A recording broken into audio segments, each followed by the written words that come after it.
40 menit pertamanya.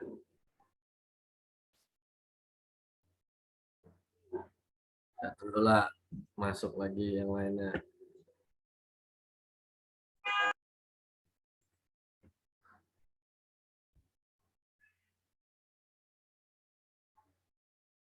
Gimana nih Bang Krisna, bukan yang ini kan yang jadi hostnya?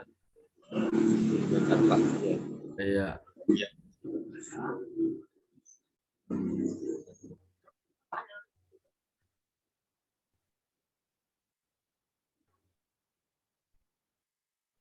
Oh, iya. Iya, iya.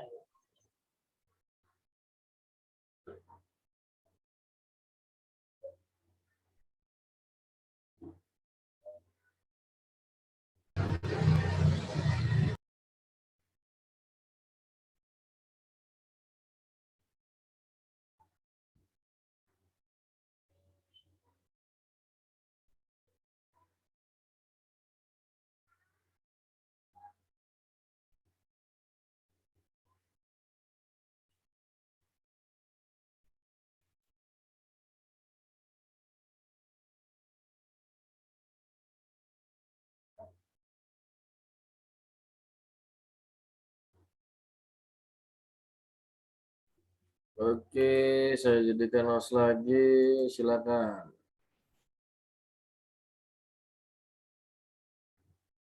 Sudah bisa.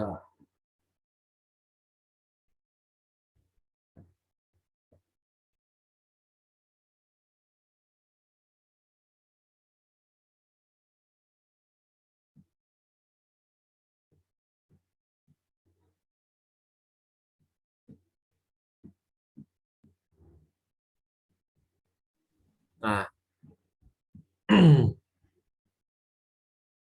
jadi di situ ada, nah substitusi itu adalah ya hampir sama tadi yang dibilangkan temannya. Jadi pengganti daripada pengacara awalnya ketika si pengacara awal berhalangan hadir. Nah, inilah yang biasa terjadi ketika pengacaranya orangnya nggak gaul ya, artinya dia mau kaya sendiri. Nah, nggak mau ada teamwork, ya kan? Semua dia kerjakan sendiri. Nah, ketika terjadi bentrok persidangan dengan hari yang sama dan beda peradilan, nah ini yang menjadi kendalanya kan.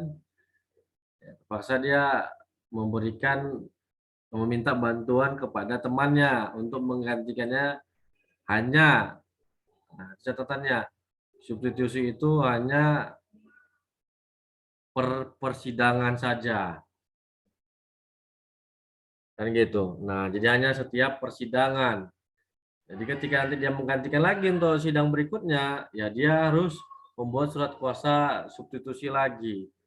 Nah, ada beberapa hakim yang berbeda pendapat.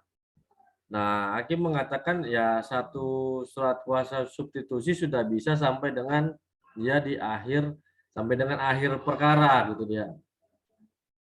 Nah, padahal kapasitas substitusi itu dia tidak bisa dalam hal pembuktian ataupun saksi gitu.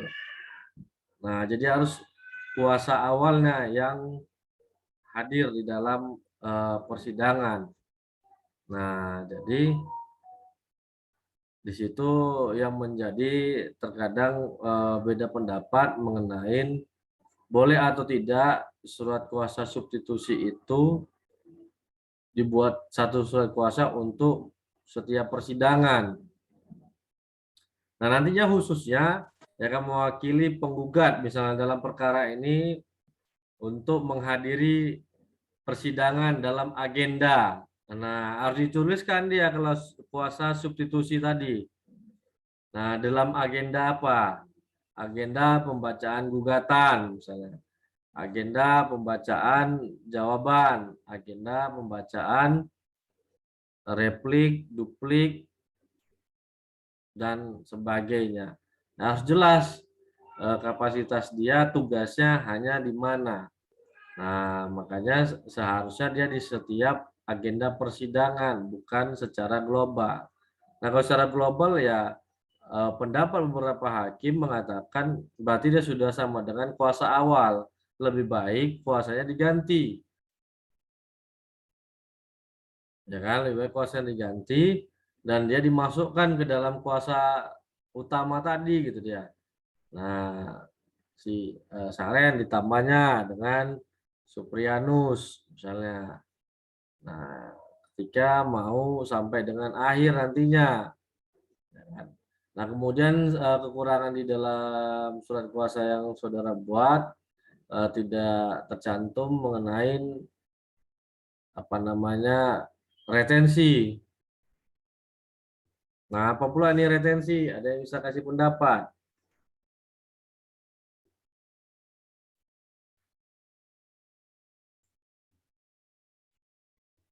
Retensi,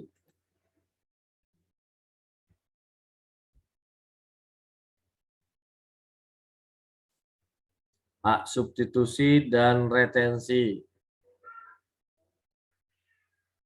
Nah, retensi ini adalah hak untuk menahan.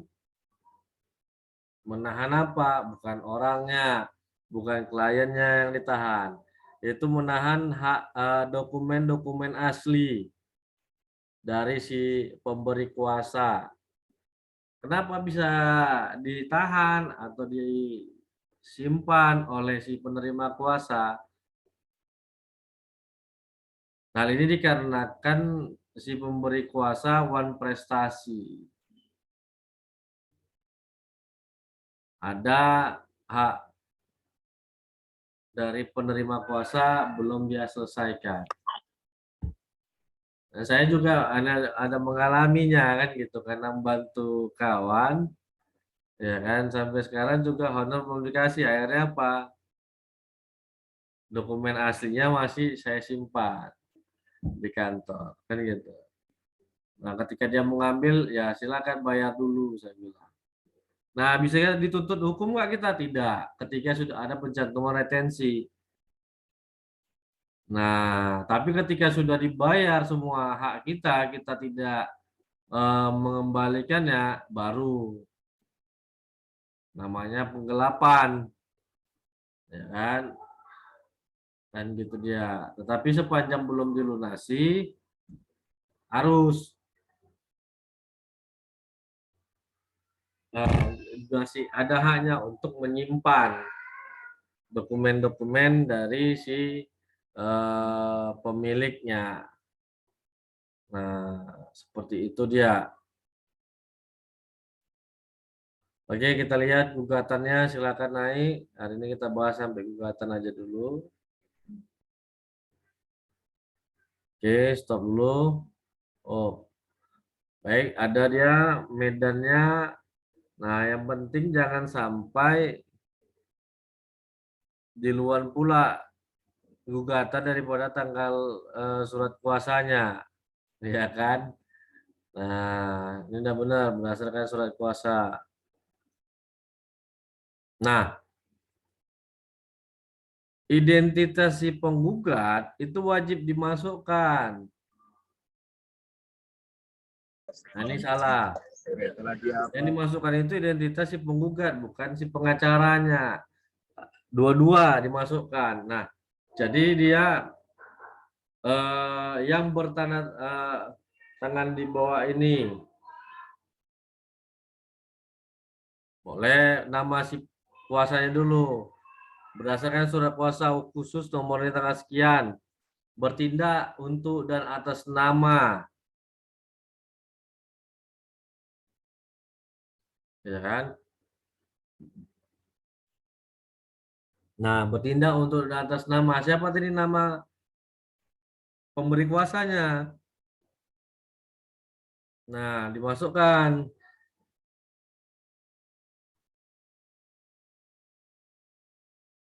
ya kan? Dimasukkan dia. Nah, identitas dari si kliennya tadi, baru selanjutnya disebut sebagai penggugat. Atau nama si kliennya dulu, pemberi kuasa. Yang bertangan di bawah ini nama, Wirawati, keluarga negaraan, pekerjaan, beralamat ini, dalam hal ini diwakili oleh kuasa hukumnya. Titik 2, nama ini dari kantor, ini beralamat jalan ini berdasarkan surat kuasa khusus nomor sekian tanggal 7 Oktober 2019. Ya kan? Nah, untuk selanjutnya disebut sebagai penggugat. Dengan ini mengajukan gugatan terhadap Kepala Desa Sampali berkedudukan, ini untuk selanjutnya disebut sebagai tergugat. Oke, betul. Nah, tinggal kurangnya itu tadi identitas dari si penggugatnya tidak ada, si pemberi kuasa itu harus ada. Objek sengketa, ya benar. Nah, diajukan, dicantumkan, kemudian lanjut tenggang waktunya. Nah, bagaimana penentuan tenggang waktu itu? Nah, bagaimana sesuai dengan Undang-Undang Nomor 5 Tahun 86? Ada yang bisa menjelaskannya? Bagaimana menentukan tenggang waktu dalam mengajukan gugatan?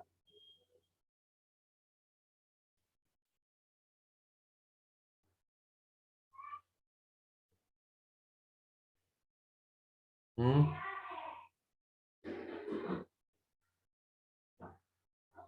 14 hari ya Pak, setelah surat keputusan itu diterima, bukan Pak? Yang lain pendapatnya?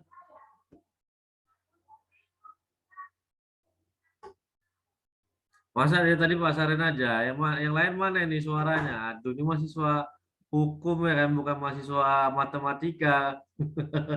Matematika itu lebih kritis dia. Bukan ekonomi ya kan. Nah, ini hukum nih, orang hukum ini nggak pernah bisa diam dia orangnya.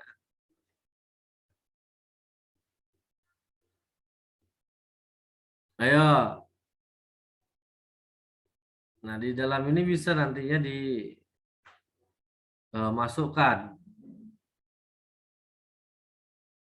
dasar hukum tenggang waktunya itu. Nah, saya nggak tahu apakah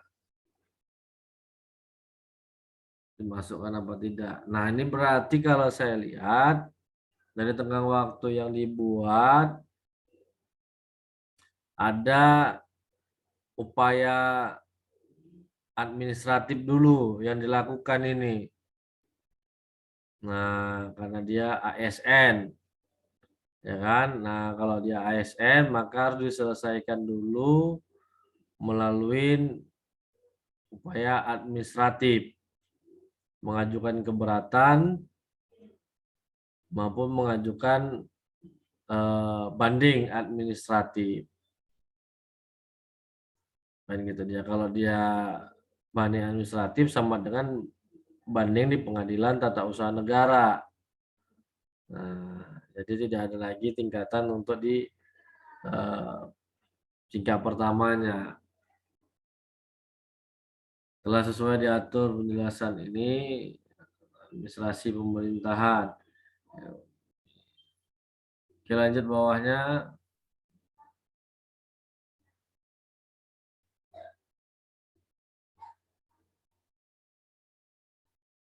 Nah, kan penyelesaian sengketa administratif.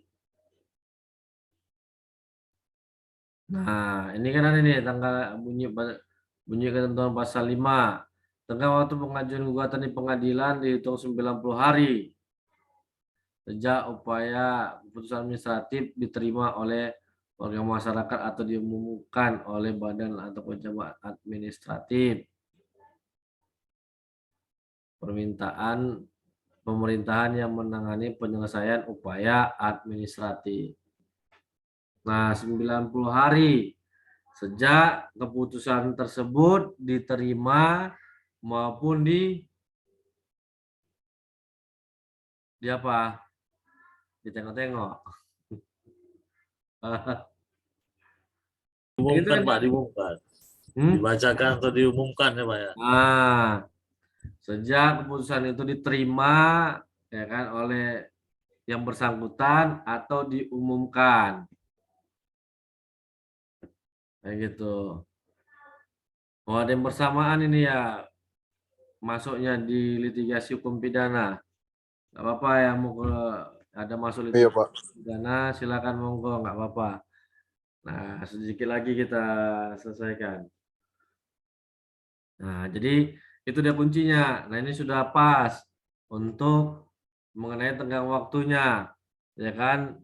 Diterima tanggal berapa tuh? 30 Pak Wilson tanggal 12 Juli. Nah, kemudian masukkan Oktober 7, 8, 9, 10. Udah kadaluarsa ini.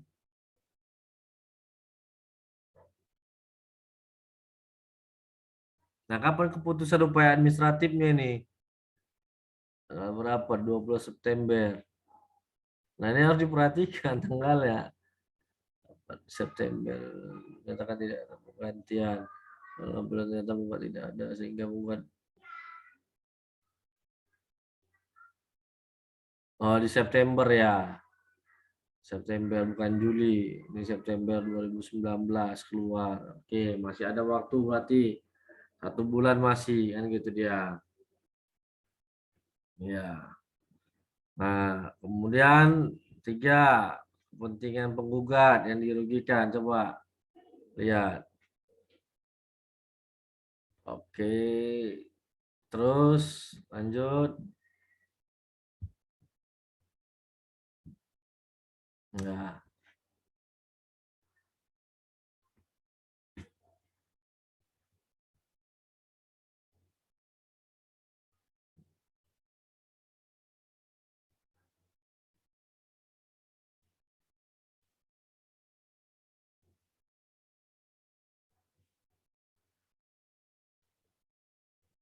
oke, terus ya, oke. Ya. Nah, positanya sudah tunggu. Nah, positanya tadi sudah mengcover apa yang harus diisi di dalam posita. Nah, kalau memperhatikan tadi yang ditampilkan oleh temannya, alasan-alasan untuk mengajukan gugatan tun ada 2. Yang pertama bertentangan dengan peraturan perundang-undangan. Yang kedua, apa yang kedua? Bertentangan dengan asas-asas pemerintah yang baik Pak, AUPB. Ya. Nah, ini sudah ada masuk. Ada peraturan menteri tadi, Kepmen. Nah, kemudian ada ajasnya juga dimasukkan sehingga harus dimunculkan. Ternyata ajas ini dilanggar oleh si kepala desa. Nah, sudah ada masuk 2 alasannya. Nah, untuk memudahkan ya kan supaya orang ataupun hakim enak membacanya, dikualifikasikan ke 4 posita kan gitu. Alasan yang menjadi pokok gugatan ini yang pertama A, ya kan, tergugat melanggar peraturan perundang-undangan. Contoh kan gitu. 1, tergugat melanggar undang-undang nomor sekian. Dijelaskan pasal berapa dia. 2, tergugat melanggar peraturan menteri nomor sekian. Jadi enak dia sistematis. Kalau ini kan enggak. Nah, hakimnya pun nanti bingung dia mana nih pelanggar yang dilanggar undang-undangnya. Capek dia nyarinya gini. Tapi kok di subjudulkan kan enak dia. Nah, melanggar peraturan menteri, melanggar ini. Nah, baru melanggar ajas tergugat melanggar ajas umum pemerintahan yang baik. Nah, ini seperti ini kan ada ABC. C, ajas keadilan. Kan enak dia, ada dikualifikasikan dia per subjudulnya. Nah, jadi enak. Oh, ajas keadilan apa kan gitu. Tidak adil dan tidak bijaksana menerbitkan surat keputusan pemberhentian. Ya kan, hanya 9 yang diberhentikan sementara 16 perangkat desa lain tanpa proses pemberhentian, penjaringan dan penyaringan tetap menjabat sebagai kepala desa. Kan gitu dia, tidak ada keadilan. Kemudian tidak ada peringatan tertulis, tidak boleh mengikuti penjaringan. Nah, kan ada dia. Sehingga hakim merasa yakin kalau si penggugat itu, si tergugat itu memang salah. Mengabulkan, menyatakan batal, mewajibkan, terus petitumnya naik turun ya, terus bawa lagi. Oke, cukup. Nah, keterusan. Nah, apakan lagi? Nah, dari sini saya lihat di dalam posita tadi secara sekilas ini gugatannya obscurable. Kenapa obscurable ataupun kabur? Karena antara posita dengan petitum tidak saling sinkron. Nah, di mana di dalam posita saudara meminta petitum nomor 2 menyatakan batal atau tidak sah surat keputusan kepala desa. Coba lihat di positanya, ada nggak permintaan itu di dalam posita? Coba. Nah, di mana?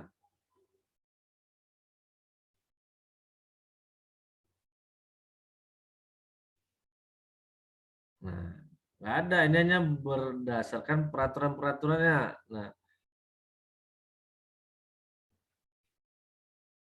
ya kan? Nah, maka di dalam posita itu harus dibuat. Jadi apa yang ada di posita, maka itulah yang ada di petitum, di copy paste untuk tuntutannya. Maka oleh karena si penggugat, si tergugat telah melanggar peraturan perundang-undangan, ya kan, sebagaimana dimaksud dalam posita angka 1 dan angka 5 sampai dengan angka 5, maka telah beralasan hukum bagi penggugat bermohon kepada majelis hakim untuk menyatakan keputusan nomor ini adalah batal atau tidak sah. Nah, seperti itu. Dan memerintahkan juga kepada tergugat untuk mencabut dan menarik kembali keputusannya. Nah, itu harus ada gitu dia. Nah, oleh karena tergugat merasa mengalami kerugian, maka berhak untuk meminta kerugian. Walaupun tadi ada sudah ada, tetapi untuk membatalkan keputusannya tadi itu belum termuat di dalam positanya. Jadi kalau di dalam posita ada, di dalam petitum nggak ada, hakim boleh mengabulkannya. Tetapi apabila di dalam petitum ada tuntutan, tetapi di dalam posita tuntutan itu tidak diuraikan, maka gugatan itu NO. Tidak dapat diterima. Kan gitu dia. Nah, ibaratkan orang mau mendapatkan nilai A, menuntut nilai A, tapi tugasnya nggak dibuat. Nah, itulah pengajuannya tidak ada permintaan nilai A itu secara tertulis, langsung secara lisan aja kan, itulah dia ibaratnya seperti itu petitumnya tanpa ada permintaan secara tertulis. Jadi apabila di posita ada petitum, di petitumnya lupa dimasukkan tuntutan itu, maka hakim bisa mengabulkannya. Tetapi apabila di posita tidak diuraikan petitumnya, maka gugatannya menjadi NO. Nah, itu pernah kemarin saya persidang di pengadilan agama kan. Ada perbaikan gugatan? Nggak ada, yang mulia. Yakin? Yakin. Oke ya, kita ketok palu ya. Jangan salahkan hakim kalau hakim NO kan ini. Oke, siap. Kan gitu. Udah saya teliti, datek. Oke, ini mana petitum ini positanya? Katanya. Di mana positanya petitum ini? Dia bilang, ini yang mulia. Oh iya, oh, ya udah. Nah, itu. Nah, jadi kalau dia tidak ada di positanya itu, petitumnya diuraikan, seperti tadi yang saya katakan, maka dia akan bisa NO. Nah, seperti itu dia. Oke, paham semuanya? Nah, nanti silakan kalau mau diperbaiki, Sedikit silakan nanti paham, Pak. minggu depan kita bisa revisi lagi. Karena kebetulan kan sebentar lagi juga saya masuk di kelas 1 lagi.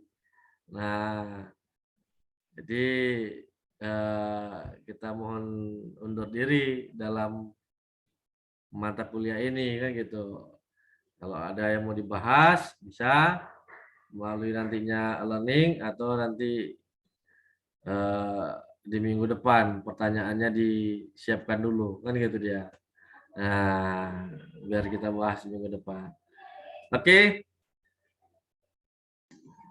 gimana? Sepakat?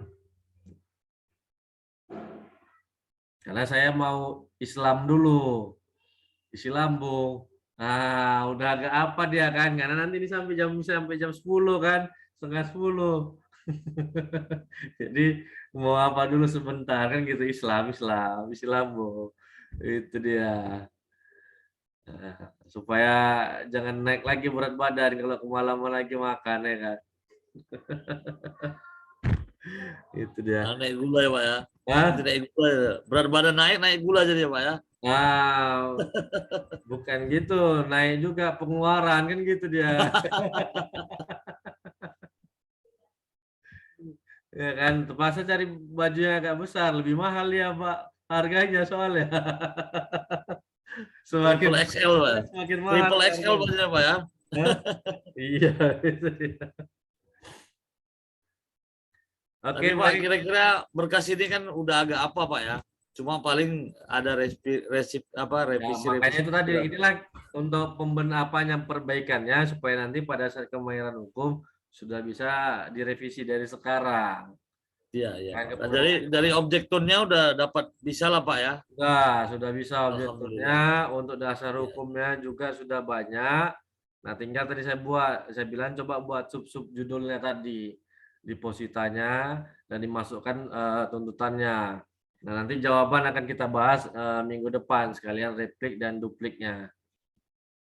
Ya Pak. Baik Pak, terima kasih Pak. Oke, baik. Terima kasih ya kan atas waktunya semuanya. Kita lanjuti lagi nantinya perkuliahan minggu depan. Sampai jumpa. Selamat makan malam. Assalamualaikum warahmatullahi wabarakatuh. Waalaikumsalam Waalaikumsalam warahmatullahi wabarakatuh. wabarakatuh.